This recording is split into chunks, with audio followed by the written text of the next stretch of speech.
Hey, good morning to you. It is Tuesday, the 16th of August. Hey, I appreciate you stopping by on Oz on Smash Bros. Radio, the only digital radio station located in Birmingham, Jefferson County. Definitely. If you haven't done so, please like, follow, share Smash Bros. Radio. We have a Instagram, we have a Facebook, and also we have a YouTube. So please like, share, follow. We appreciate it. If you have any announcements or any type of engagements, please. My platform is here for you. What I'm here for, community. I'm Oz. Appreciate you. Appreciate you. We got several announcements coming up on August 27th. The Alabama State Alumni Association is doing a a road trip. ASU versus Howard Bisons, August 27th. It's August 27th. You can, let me see if I can enlarge this. Transportation is $60. Due date is August 22nd. You can submit payments by Cash App at SMM Meeks Seniors, MMEEKSSR, or you can PayPal by MacMCSACADEMY, Mac Study Academy at yahoo.com. For more information, you can contact Marlon Meeks at 205-515-1116 or Wendelin Morgan at 205-447-9369. So, road trip, ASU versus Howard Bisons. It ain't going to be a game because Alabama State's going to whip their ass. But anyway, I digress. August 27th, $60.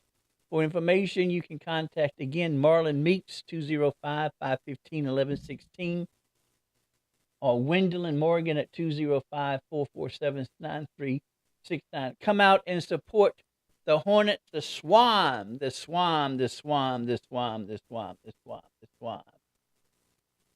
What else we got going on here? Let's see.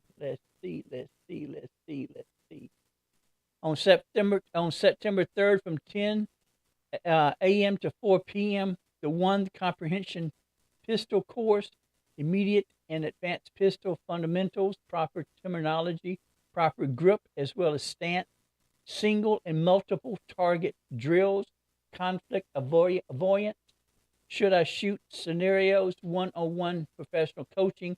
This is not a class for first-time shooters. Class space is limited to 8 students only. The class cost is $215, and you can double tap training grounds at 300 Horton Cove Drove, Calera, Alabama. So please check them out. Please check them out. Please check them out. Please check them out. Please check them out. Please check them out. Also, where are you? We have a scholarship coming up that is scholarship opportunity. Cost is 10 volunteer work hours. Revitalize Birmingham Group, RBG, with partnership with E2 Real Estate Solutions is partnering to provide this training to 10 people on August 27th. The eligibility for the scholarship is minority, ages of 17 to 25, 10 voluntary work hours. To apply, email us at support@e2realestatesolutions.com and express to us why you should be one of the 10 people based with this community. So one more time, go to E2 realestatesolutions.com. Check them out. If you have any questions, you can look on my page and then we have further information for you. So there we go. There we go. I think that's all the announcements. Also, let me tell you too, I have an information coming up about resumes with the changing and everything. It's to everyone's advantage that we have up to date resume. And so I have an individual that is fantastic. You can go to I Build Careers on Facebook. Look them up. be surprised. You can build your have an up to date resume, because from what I'm understanding, there are different resumes that fit different positions, different careers, different jobs, so forth, so on. So it has the writing of resumes have actually become a science, and so with becoming a science, uh, it is to our advantage that we understand the mechanisms in which to have our resumes. So I build resume. I build careers. I build careers. I build careers on Facebook. Check them out. Check them out. Check them out. Now we knew, well, we didn't know, but we speculated. We didn't know nothing, but we speculated that because of some of the hiccups that were surrounding uh, the World Games, that there might be uh, some type of deficit. We did not know the amount of the deficit, uh, but now we do. And this comes from A1.com. A1.com. World Games, $14 million shortfall. We have every intention to play our vendors, says CEO. You know, uh, you know that he has to be white when he says that we have every intention to pay our vendors. Of course you do, you little anyway.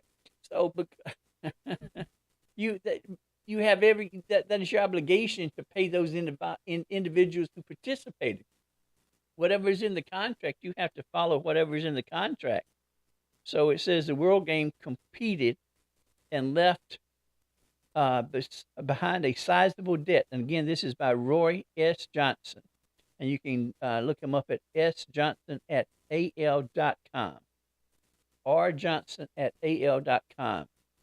This is an article written by Roy S. Johnson.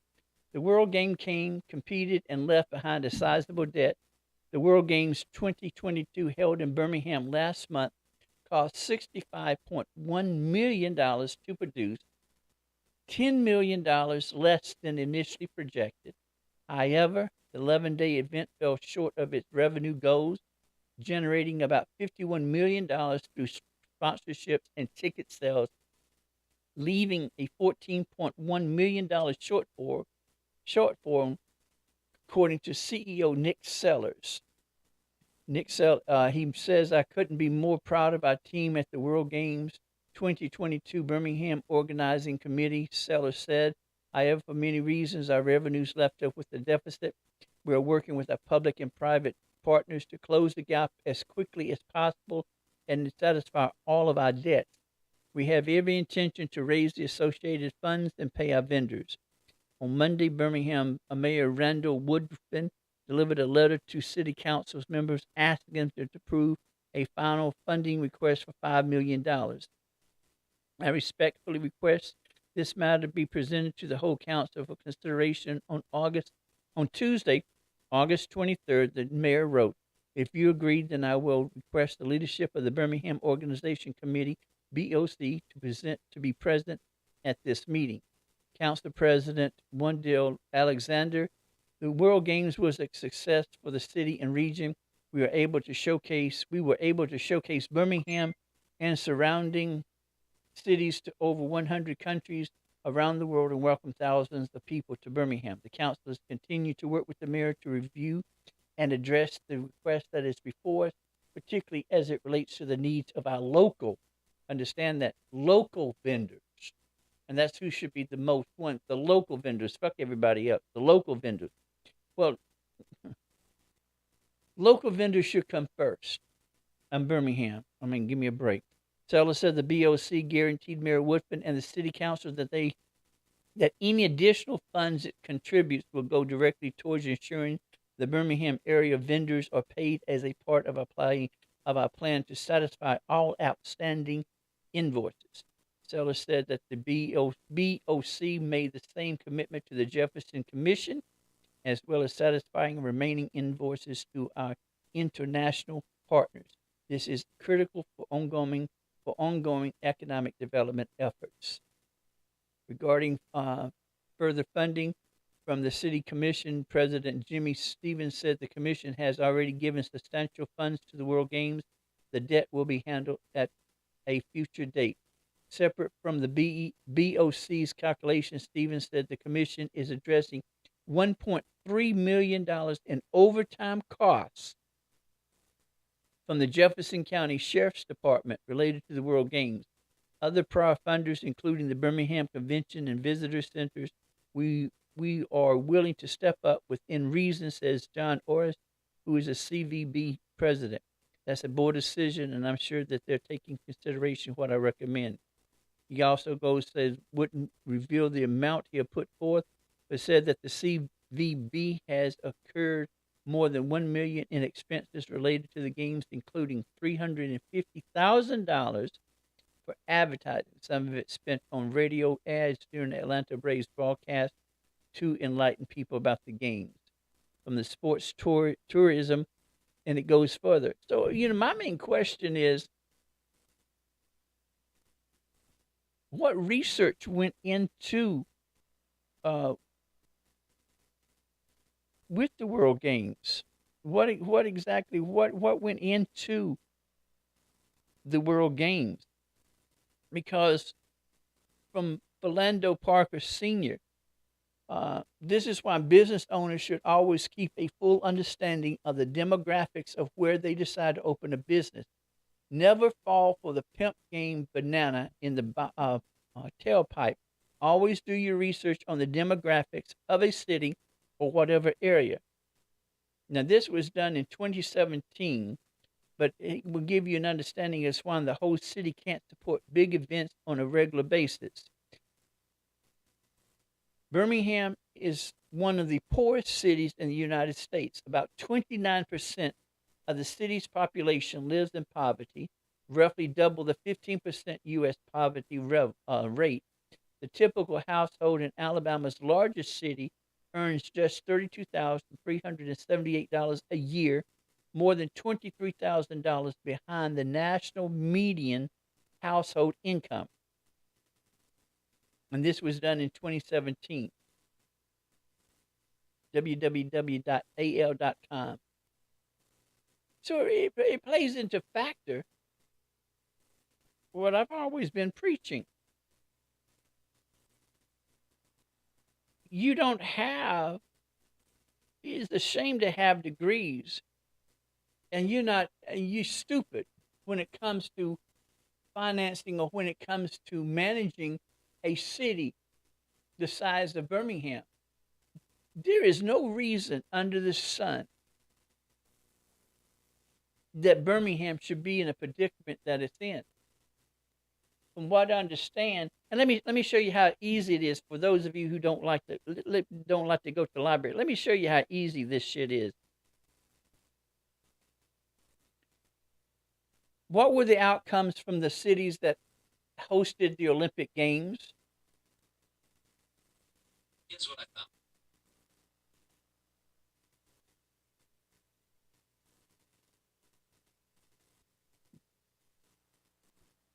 Seven ways hosting the Olympics impacts a city. Hosting the Olympic Games is great for a city, right? Or at least good. Anyway, it's not a bad thing, or is it? The truth is that the track record for Olympic host cities is pretty uneven.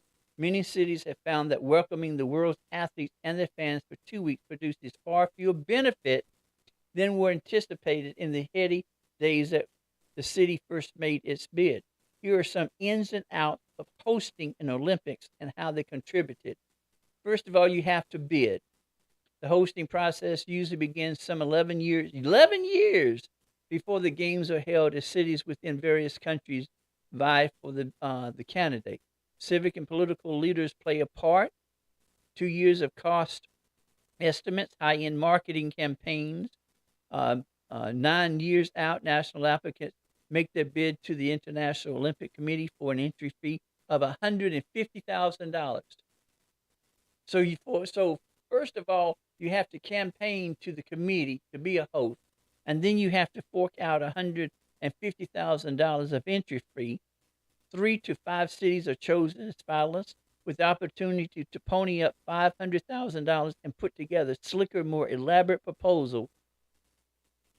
Before Chicago was done making its unsuccessful finalist bid for the 2016 Olympics, it had enlisted U.S. President Barack Obama as a lobbyist in chief and spent $100 to $150 million. What up? Come on in.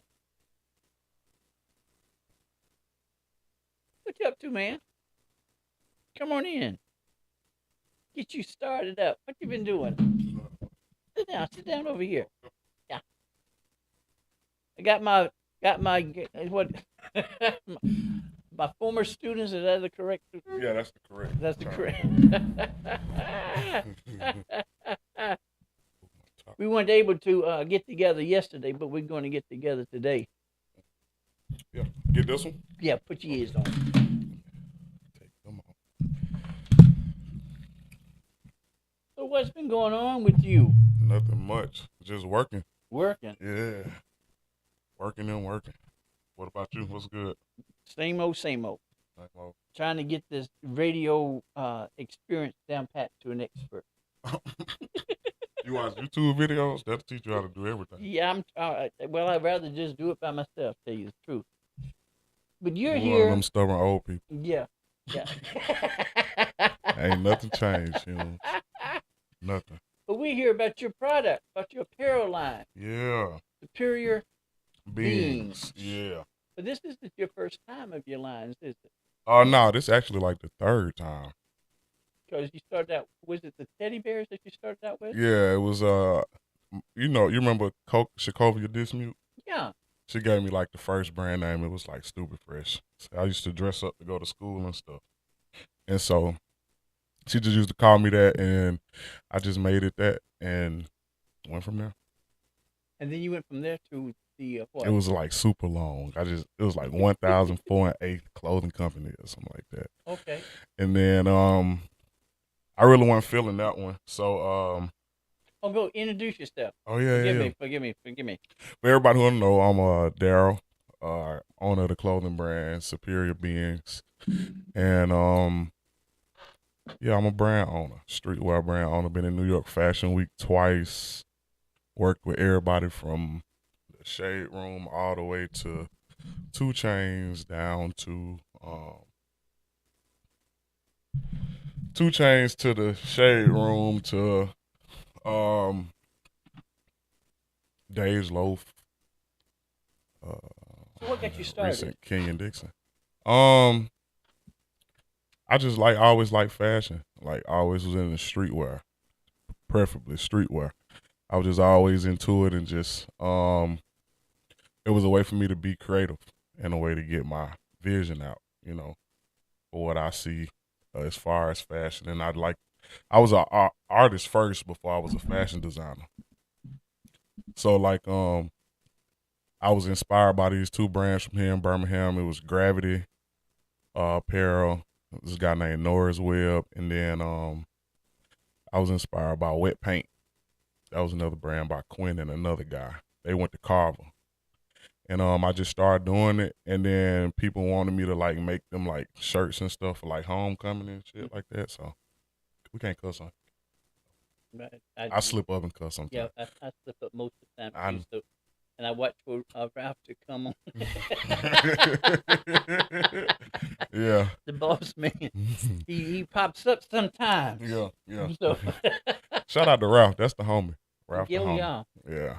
And I just kept it going from there for the most part. And the more I got into it, the more I started doing homework on it and researching it, and it just felt real natural. So I just kept it going. It wasn't I've done a lot of stuff in my lifetime, from attempting to be a DJ. I cut hair sometimes, but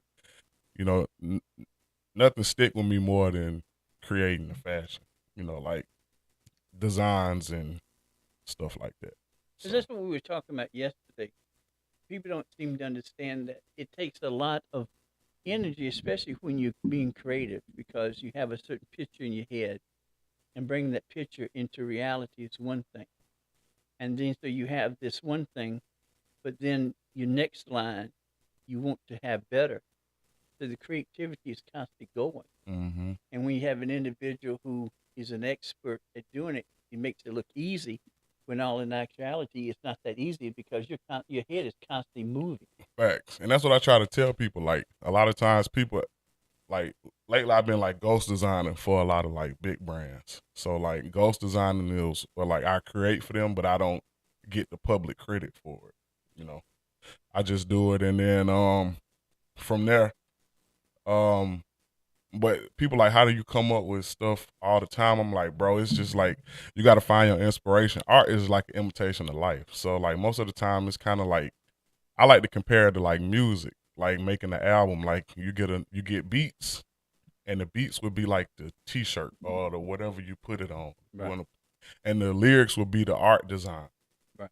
And then once you get enough of those, you got enough songs, you got a complete album. And once you put it together, it's up to you to if your album sell or if it don't. Right. You know, so you just got to figure out ways to be creative and keep people coming back looking for more inspiration. I just know I just get inspired off life, art, music, culture, you know, whatever I'm going through at the moment. So, what was your inspiration for Superior Being? Superior Beings is a brand. It represent like top tier beings at whatever it is you do in life. It's not saying like I'm better than you or we better than them. It's, you know, you on the radio, you might be the best radio host. You feel like you're the most superior radio host. So Right. you need to wear superior beings, you know.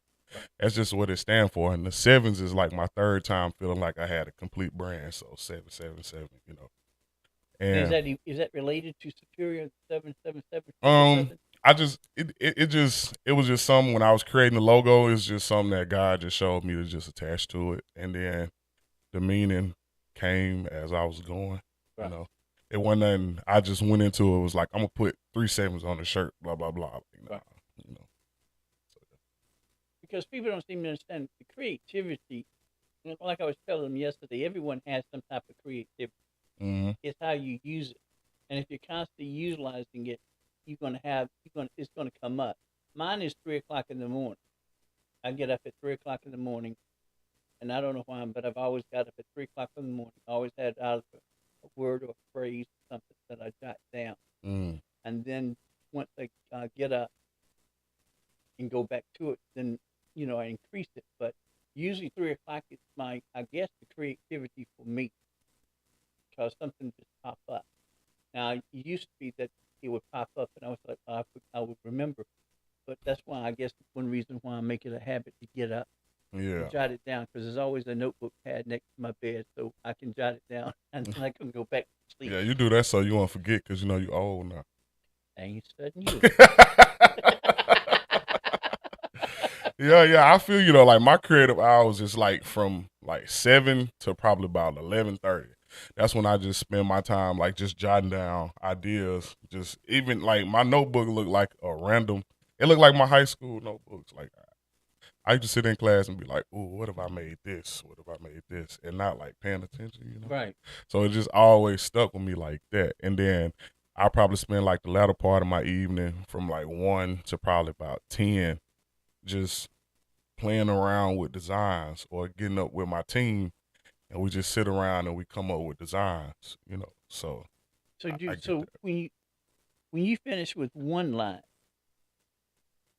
do you automatically have another line that's been formed and you just create, or do you wait till one line ends and then you start another? Now I literally was just talking to my homeboy about this. I make at least like 7 to 10 pieces a day as far as like design work. So like right now I'm up to like 150 designs. So I could just everything I've been putting out lately is stuff that I've been sitting on, especially when I moved back home from California. Like I got real inspired because I was taking my energy from that situation and putting it into creating. So like, And then that brought another idea too, because coming from California, having a different way of looking at things, a different perspective, and then you bringing it back home. Mm-hmm. So with your Alabama home as well, so you combining both. I don't know if it's culture is the proper term or not, but I mean, but it's it different. technically, yeah. You know, it's extremely different. California like a whole different world, but for the most part, I can honestly say that I never really got inspired in California. Like it's just something that's just in me. You Right, know what I'm saying? Like right, it don't take me to see something to create something. It's right. just it's natural. Like I look at like my great granddad in there. I was talking to my granddad, and every time I talk to him, he tell us about him. Like my great granddad used to make jewelry, like Oh wow. with his hands, like from Right. scratch. And then my grandmama, rest in peace to my grandma. She like helped me learn how to sew and cut clothes and stuff like Oh that. wow. So like by coming from those two Right. creative, you know what I'm saying, it's just natural. And my dad is a hell of an artist. My dad can draw like real good. That's why I learned how to draw. And then my mom got like real good fashion sense. So it's it's just it's natural. Like I was just out there just like creating like on the fly. Like Right. I went like in Birmingham it's different because you get to see your market on a regular, so that'll inspire you. Like, okay, I can see them doing this, but I need to translate it to where like this, you know? So do you get your energy and your inspiration from your family? Yeah, 100%. I get it from them, but also I'm inspired by like I said, like life and art and Right. Right. the culture and music. You know what I'm saying? Everything that comes. It's just and it's a lot of times it's like random. Like I might like start on some. I might start with a hat, and then I'll pick a design to go with the hat, and then from that you can pull pieces, and you can just like I would literally have to show you how I do it. Like I can't Because explain with it. you having the 150 articles already in place, that means that you can maneuver and mismatch or match Mm-hmm. to come out with whatever. So conservatively, you pretty much have at least a year already under your belt. Yeah, If you wanted to, more than a year. yeah, because I was thinking that when we went shopping for school, my grandmother always got two pair of pants and three shirts because you could enter. So I was thinking the same way that what you had last year, you might can combine or add to. To the next one. Right, Yeah, and that's how it is. Like you can run a lot of pieces into each other. It ain't just like you got like I still got sweatpants and stuff that I dropped like a year and a half ago that go with this. right, This is like the most current stuff I put out. So like it's just, and that's how it is when you design. At least I know I'm different from other designers. A lot of designers live by like the fashion calendar. Like you come out and like you premiere your fall line for 2022 in the summer of 2021. right, I don't work by that because that don't work for me at the moment. right. I do what feel right. There you go. Yeah, my friends they always tell me like, bro, you got so much stuff people ain't never seen, bro. You just be showing the weak stuff on Facebook and Instagram and blah blah blah. And you don't never print out all the good stuff. I'm like, bro, because it got to make sense. Right, You don't want to just make a move just feeling like, all right, this was gonna sell. Like, because I ain't like I tell people all the time, I ain't in it for the money. Like once you present enough good quality product, people gonna respect whatever price you put on correct, it. right, So I just want my vision to be out there. I want people to right. really see, you know, what I want to put out there. And I still have yet to do something like 110%. I always do it like 75, but that's why I've been fasting because I'm trying to grow and like in my self discipline areas of life, like in a lot of places where I'm lacking, Right. and that can hinder you as a creative, especially for somebody that my brain never Right. stop. My dreams, I be making stuff in my dreams, Right. Right. So like, yeah, that's it's wild, but I mean, I'm highly appreciative. You know what I'm saying? It's just So if someone came to you and was asking you for advice that I want to get started, what would you tell um first thing you need to do, and I don't like to, well, I don't feel like they need no disclaimer. You need to pray for a vision for what you're trying to do. Right. So that way you can be grounded and you can know, because you're going to spend way more money than you're going to make in the beginning. So to avoid having to even do that, you need to make sure that's what you want to do. Then once you do that, you need to come up with something that's original. Like, don't create based off of another brand or the hottest trend, because trends don't last forever. Right. You know, it's temporary. And then get you a solid logo and determine if you want to be a logo driven brand or you want to be like a design driven brand. I would prefer the design driven, because once your logo fade, people tired of your logo, they tired of your brand, you over with. And then stay consistent.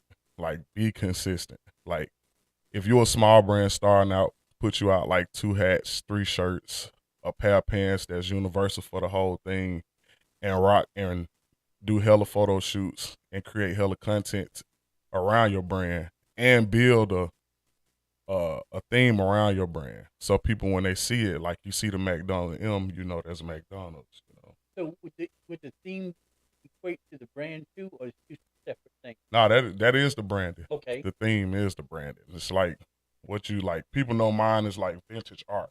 Right. Like I like that, like the era like 85 to like 87 art, like the kind that your grandma used to have in the house with the gold Right. trimming on the Right. paintings and stuff. I was always obsessed with that style of art and color pencil looking art.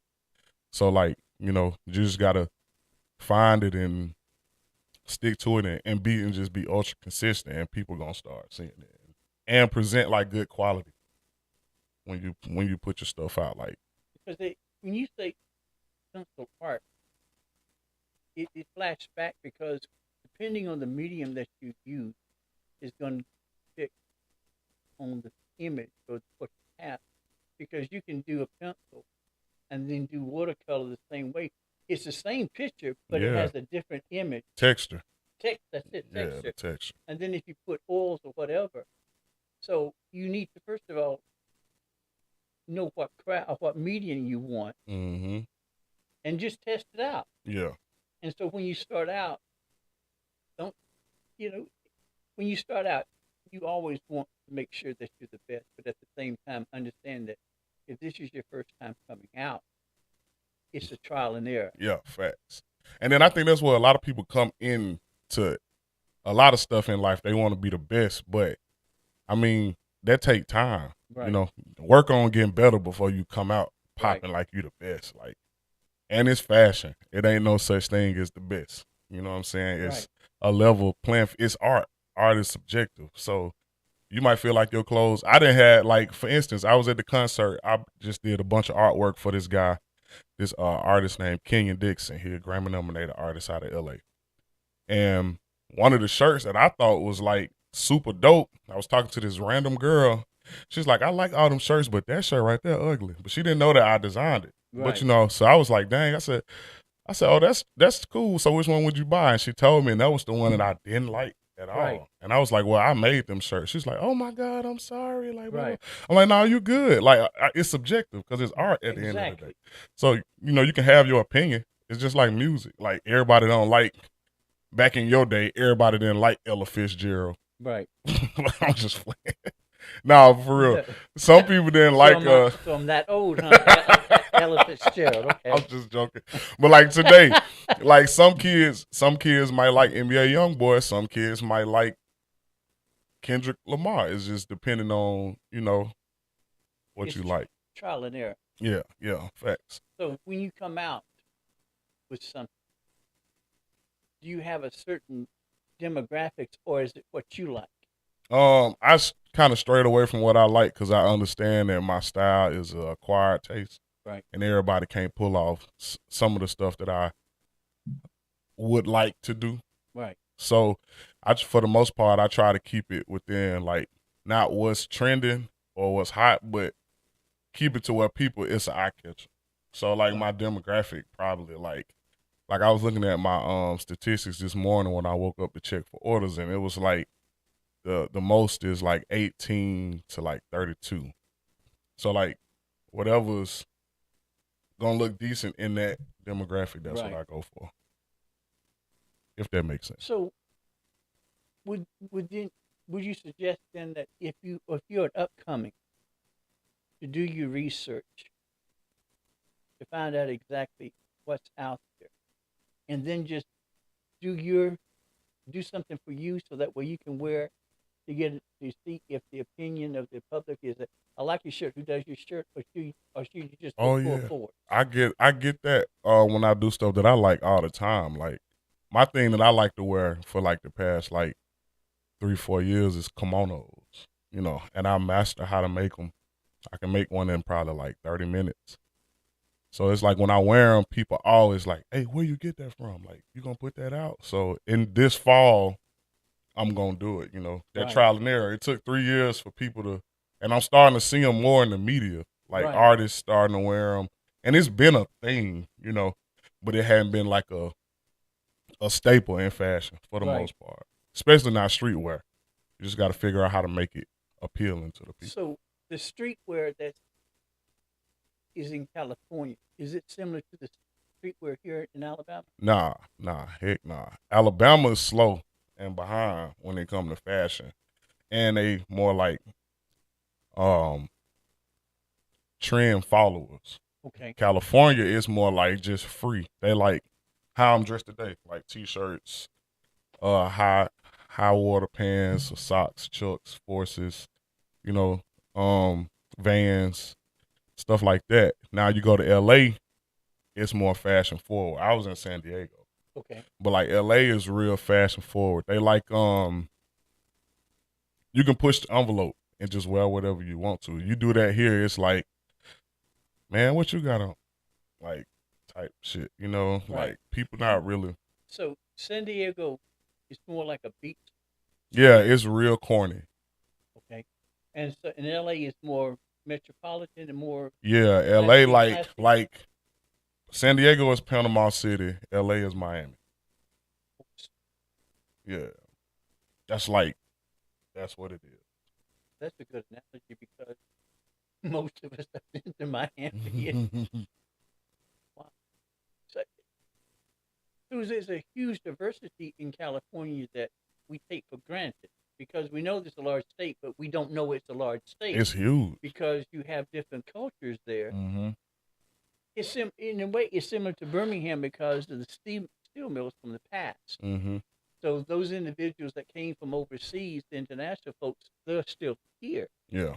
but we don't concentrate nor do we embrace it the way that we should because it's part of our culture now. Yeah. Yeah.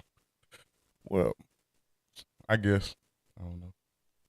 Because if you can combine, if California can accept what they've done, Birmingham already has that. Because especially when it comes to the genre of music, because people argue, but and then I know that I'm still a novice, but I have an ear. I think I have an ear, but I know what I like to Yeah. listen to.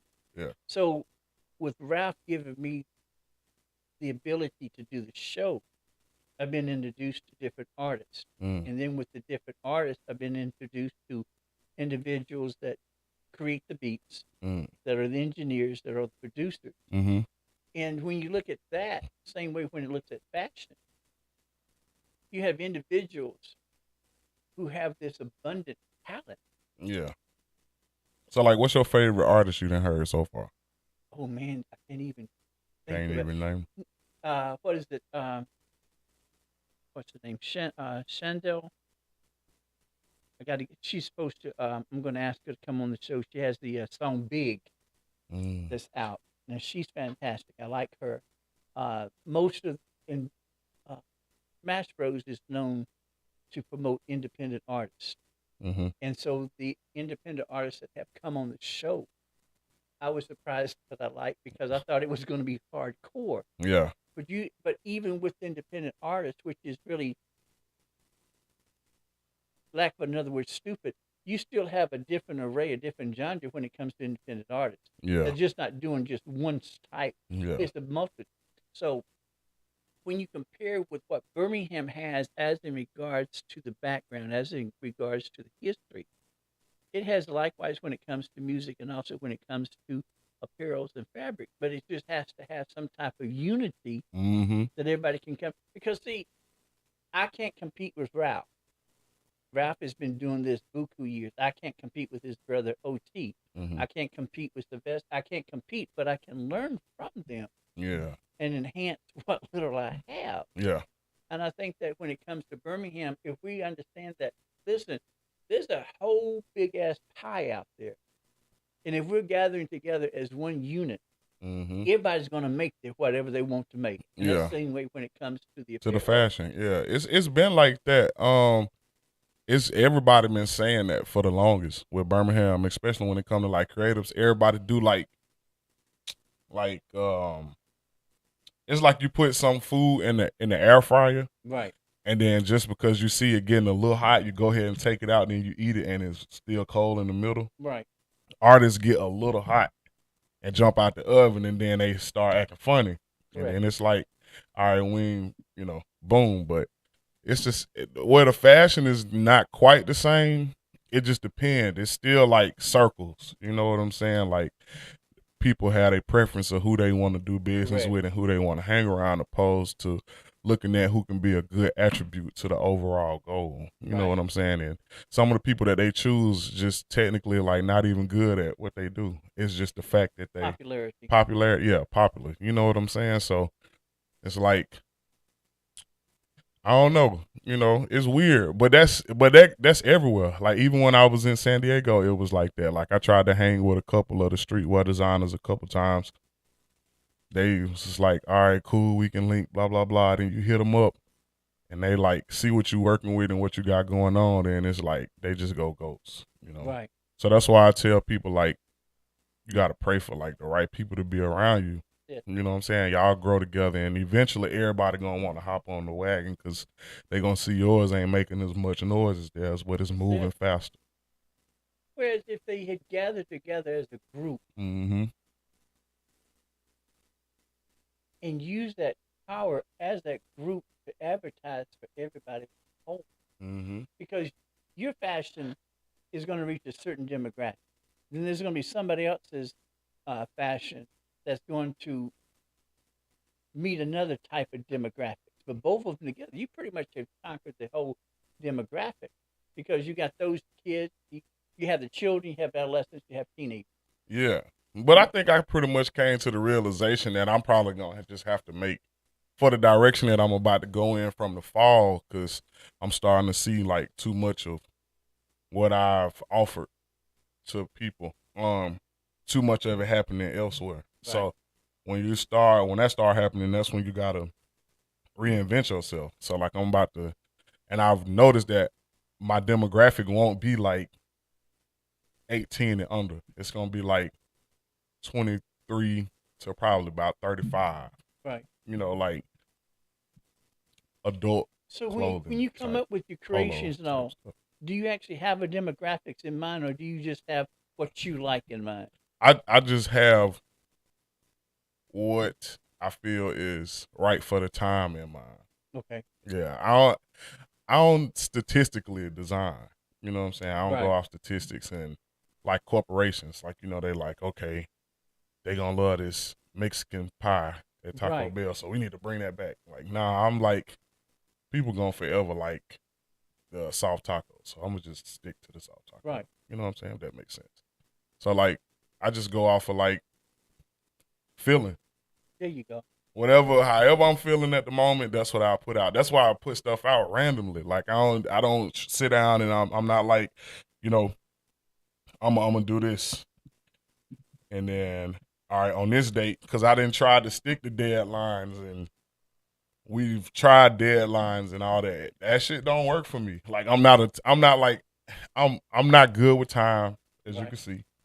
Because this is like time just don't work for me. Right. It just don't work. It just I don't care. And I've been up since 5 o'clock. That's the crazy part. We're not going to say that you were 20 minutes late. We're not even going to acknowledge that. We're not going to because acknowledge we're 20 that. minutes in right now. No. So that's all that matters. But yeah, so like, I just go off of feeling. However I'm feeling at the moment, that's what the people get. And a lot of times the people love it. Like lately I've been selling out certain items within like 7 minutes. Right. It just depends. Like You always have that one item that you know, like they gonna buy this So you to go them. with your gut. Yeah, trust my gut feeling. And see, that's what I try to get people to understand yesterday. All of us have a gut. Mm-hmm. All of us have that, what we call that the tingling sensation, Mm-hmm. but we don't cultivate it. We leave it alone. But when you are an artist, and that encompasses everything, Mm-hmm. everything that's an artist, whether you're a fashion designer, music, dance, if you are The creating arts, yeah. art, you have a gut. You have a sense that this is going to work, Mm-hmm. even though other people are not going to see it. They're not supposed to. Mm-hmm. But once you've developed it and once you put it out there and once you have marketed it, you'd be surprised if people come because this is your baby. Yeah. This is your dream. This is your goal. Everyone's not going to go with it. And we need to quit thinking that, well, I need approval. If it's your creation and you approve of it, well, then it's approved. I ain't gonna lie. I used to be like that though, and I used to be mad. Like, bro, they go in the shop with them. Look at that. That, bro, you gonna buy that, and I got this, bro. Look at this. Look at what I got, bro, and look at Right. that. You buying? That's what you wearing? Right. But then it got to a point where I'm like, you know what, God, just allow me to make what's gonna make what's gonna touch somebody's life or make somebody feel like they super fresh with this on, or it Right. makes somebody just feel good about themselves, or they can relate to actually being a superior being and stop worrying about the next man pockets or what they Right. selling. You know what I'm saying? Because at the end of the day, that's corny. You know, you're not supposed to operate like that because Right. that's jealousy. When you operate out of jealousy and envy, and I didn't come to that realization until I sat back and did a self observation. Right. Like it took me to doggone damn near die to come to realize a lot of my ways because I got hit by a car on the highway like 2020. I didn't almost die, but I could have. And Eric Sharp, he was with me, and we was on the side of the highway changing the tire. Somebody hit the car, boom, and then it just like knocked me down off the side of the highway. And like in reflection, sitting there reflecting, it gave me time to actually sit down and realize what Daryl was the problem Right. and a lot of stuff. You know what I'm saying? Then I had caught COVID at the same time, and like so, like I'm just sitting there and I'm reflecting and I'm noticing, like, bro, you gotta quit because you being a hater, bro. Right. Like it ain't you feeling like you being a hater, and once and procrastinating and blah blah blah, and that just put a different battery in my back and turned me up. So like I forgot where we was going with that, but No, the inspiration from it. You yeah, go from your gut. yeah, oh yeah. So like that was a part of me finding that gut feeling was like fasting, cleansing, like that's a whole nother show, Right. Spiritual and what you put, how you can make your machine operate your body, you know what I'm saying, to work more spiritually and mentally opposed to working off your flesh type vibe. So, See, that was like, the other thing that we covered yesterday. You see somebody who is good at what they do, whether it's a fashion designer, whether it's an artist or someone who creates beats and all, and they make it seem so easy. Or a photographer. You take these beautiful pictures, but you don't understand the science behind the fashion design. You don't understand the science behind the beats or the engineering. You don't understand the science behind photography. facts. You have to want it. You have to breathe it. You have to live it. It has to be a part of you every day. Every day. But when you see people, you use them as an example. But as for jealousy, you don't know what that individual went through to get what he has. Facts.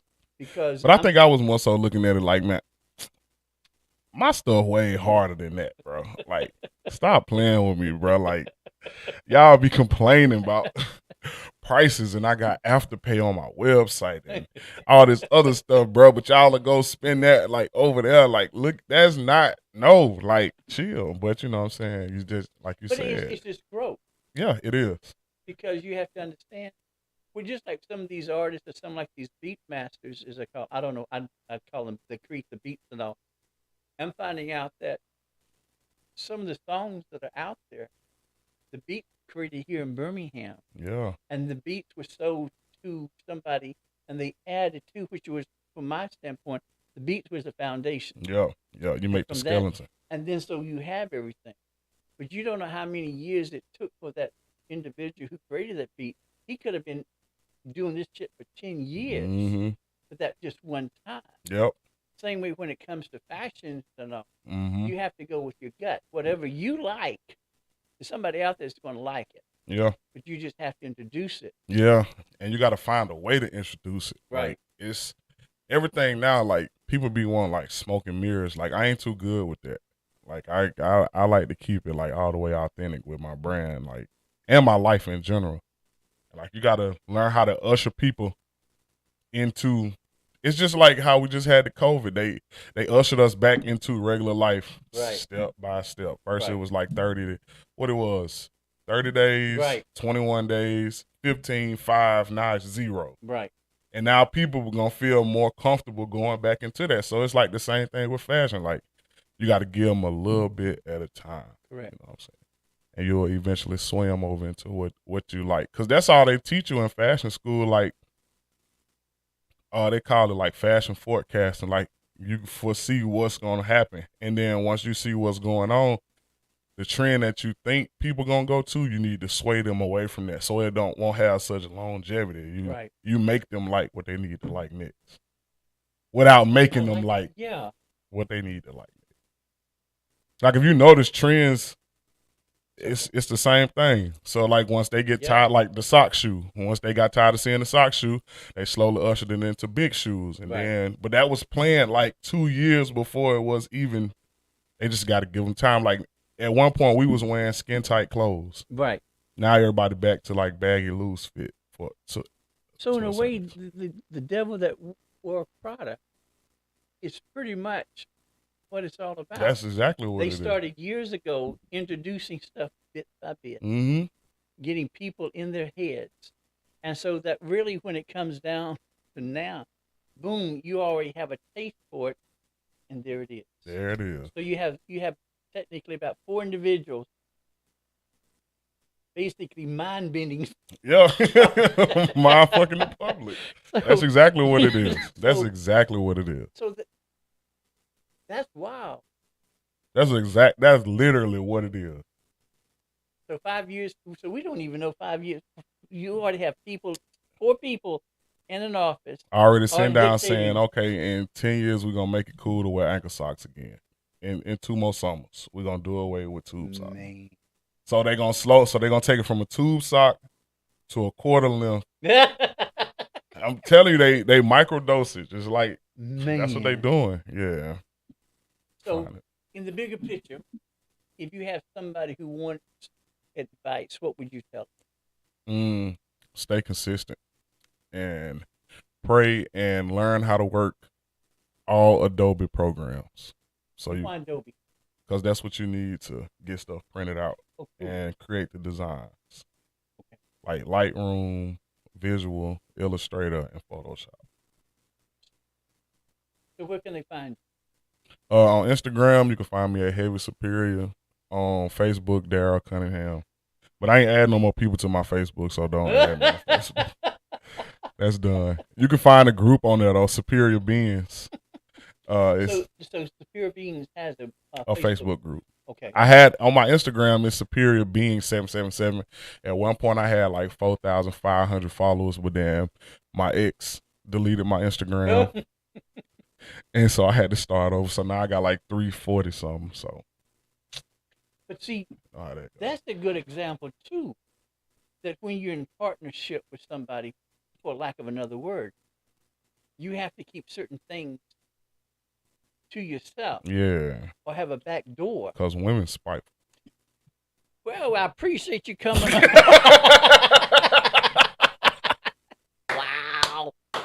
We ain't gonna do that here. We're not gonna do that. Yeah, nah. But man, I appreciate you. I appreciate you for having me, man.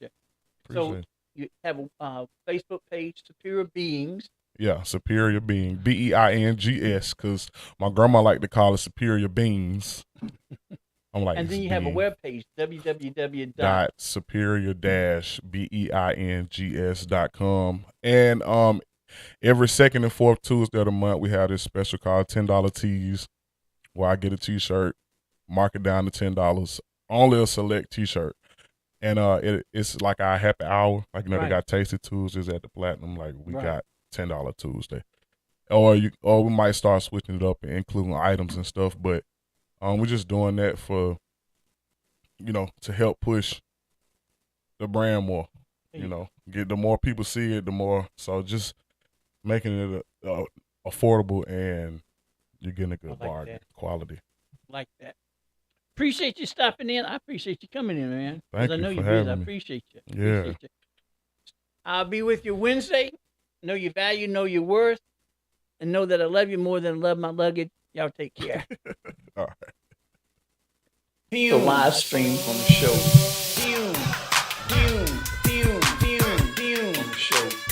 The live stream. On the show.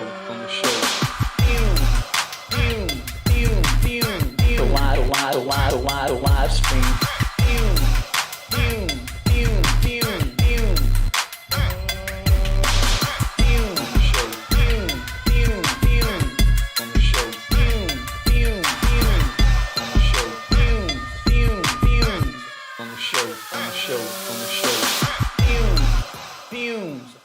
The live stream on the show.